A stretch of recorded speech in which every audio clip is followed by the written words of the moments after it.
Dito na naman tayo kay Bristol Lanang, and this is their new Bristol Invictus 160. Activated tong motorbike na to, my dear friends. Marami tayong makikita sa kanya. Before anything else, shoutout na rin sa mga kabataan dyan.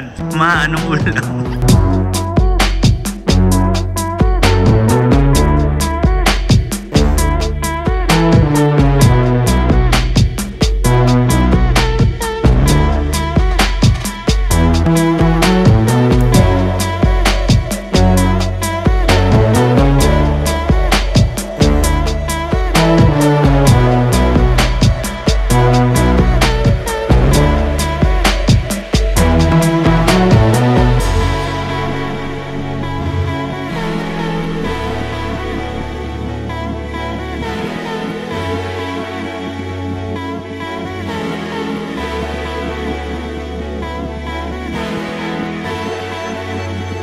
So, simulan nating himay-himayin tong motorsiklo na to, my dear friends, pagdating sa kanyang disenyo. Kasi para sa akin, isa to sa pinaka-sexy na Filipino manufactured scooter. Windshield or fly screen, kumbaga, sa kanyang handlebar, pointy, kung makikita mo dito. And ang ganda ng kanyang itsura, to be quite honest. And pati na lang din sa kanyang side mirror, maganda at saka maayos. Decente ang pagkakagawa. When it comes to the front end, slightly different sa kanyang kakompetensya or sa kanyang pinagbasihan. Let's say na lang na pagdating sa disenyo, mas improve yung itsura nito. May mga kurba kang makikitang ganito, which is para sa akin nicely done, and may yellow siya na contrast, kumbaga, pagdating sa decals. Ilagyan ng liquid cool dito, and like I said a while ago, this is what I like about this motorbike, kasi hindi talaga siya tinipid sa pagiging pointy. May pagka-sport bike ang datingan ng kanyang headlight, pointy and aggressive yung kanyang itsura with an X shape, and naka-LED po tayo sa kanyang headlight. All LED din po tayo sa kanyang turn signals. Ang kanyang high beam, ano, lakas men. Lakas, grabe, panalo to. Two-part po ang kanyang front fender. May puti tayo sa kanyang harapan, black po tayo dito sa may bandang likuran, and kung ano man yung maunang masira, hindi mo siya papalitan all the way. Isa din sa nagustuhan ko dito kay Bristol pagdating sa kanilang disenyo is hindi ka titipirin. Pati yung kanyang cover sa kanyang busina, maganda yung kanyang pagkakayari. A grill on the front side for its airflow and aerodynamics, hindi rin pinagdamot. Para sa akin, may pagka-Wolverine yung kanyang datingan because of its yellow decals. Ganda ng pagkakagawa. Ang kanyang displacement, 160cc na CVT, 4-stroke, naka-liquid cooled radiator, single cylinder, 4-valve, at saka single overhead cam. Is it something familiar? So meron siyang 15.8 horsepower at 8,500 RPM. Medyo lamang siya pagdating sa red line in comparison to its competitors.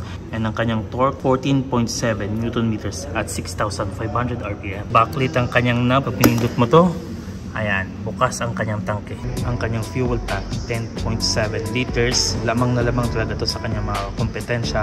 Pang big bike ang datingan. And of course, ang kanyang fuel consumption, dahil nga single overhead cam, mas matipid ng konti. Kaya niyang umabot ng 30 to 43 km per liter. Expected na rin yun dahil fuel injected, tapos meron siyang start and stop system. Massive shoutout kay Ma'am Mikay. Link in the description tayo if you're looking for some Bristol motorcycles. And ang seat height ng bike, 740mm. She's 5'3". Okay na okay pa rin. Maupuan ng isang 5'3" tall rider. And ang kanyang timbang, 127 kg. Isa pa rin sa pinakamagaan na scooter if you're going to ask me.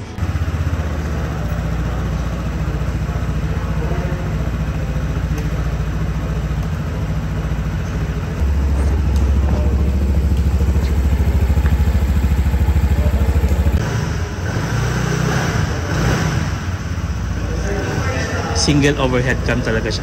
Ganda pakinggan. Sound to the ears, kumbaga. Meron siyang wheelbase na 1,370mm. At saka ang kanyang ground clearance, 135mm. Sporty na sporty yung datingan. Almost close to the ground. Sa isang disenyong bentang-benta talaga. Ever since, I'm happy na gamit ni Bristol Invictus yung ganong disenyo. By the way, if you are tired of seeing a white collar scooter, ayun o. Ang sikat na scooter yung kanyang itsura. Color gray or yung tipong something na makikita mo sa iPhone. Invictus sticker din on this part. Para sa akin, okay lang. But if I get to own one, I'm gonna remove it. yung kulay niya o yung kanyang pagkaka-paint finish. Maganda yung datingan. And X. Ayan, X siya. And also, big Bristol logo tayo sa kanyang upuan banda. And kitang-kita talaga yan. Para masabi mo talagang hindi siya ibang brand, it's Bristol. Bristol branding also on this part. Yellow decals on this part. A little bit pointy yung kanyang taillight if you're going to ask me. And tignan nyo yan, no? Yan yung disenyo na gustuhan ko talaga. Marami ka magugustuhan sa kanyang disenyo kasi hindi pinagdamot. Like this part as well, may difference. Yung mga umbok niya, nagustuhan ko. Hindi siya pinagdamot sa mga patusok na design. And sobrang nagustuhan ko talaga yung kanyang buntot if you're going to ask me. Ganda na kasi ng kanyang itsura. Turn signals as well, may difference, hindi pinagdamot. Ayun, no, LED, super linaw. Maganda naman yung pagkakayari sa kanyang seat. White stitching po tayo. Leather, premium yung datingan, makapal dito for an imaginable long ride. Pagdating naman dito, manipis, para masakyan talaga ng mga rider na hindi katangkara. Pagdating sa kanyang pillion, ganun din, may kalaparan din. Sa haplos pa lang may difference, masasabi mo talagang premium siya. Although it's a sports scooter, malaki po talaga yung umbok ng kanyang luggage capacity sa ilalim ng kanyang upuan, which is magugustuhan mo yun and rightful advantageous kumbaga pag naglo-long ride ka. Ngayon, kapag bubuksan mo siya, pindutin mo lang, make sure na iilaw. Kapag umilaw, pwede mo nang gamitin. Ayan. Pagdating sa kanyang display, digital po tayo. Ito po yung makikita natin. Ubod ng ganda and malinaw naman po. TCS lighting and ABS lighting sa kanyang ibaba. Makikita mo yung turn signals, kaliwat kanan sa kanyang gilid. May orasan po. Revs up to 10,000 RPM. And fuel economy na dito sa may ibaba. Odometer nandito po. Speed, may indication din siya ng voltage sa kanyang baterya. The way ito, ayan o, may makikita ka kahit paano. Ayan, pwede mo siyang i-adjust up to 0 again. And that's it. Ang ganda, astig lang. Akala mo hindi siya touchscreen, pero kung titignan mo, ayan, magsiset din siya on its own.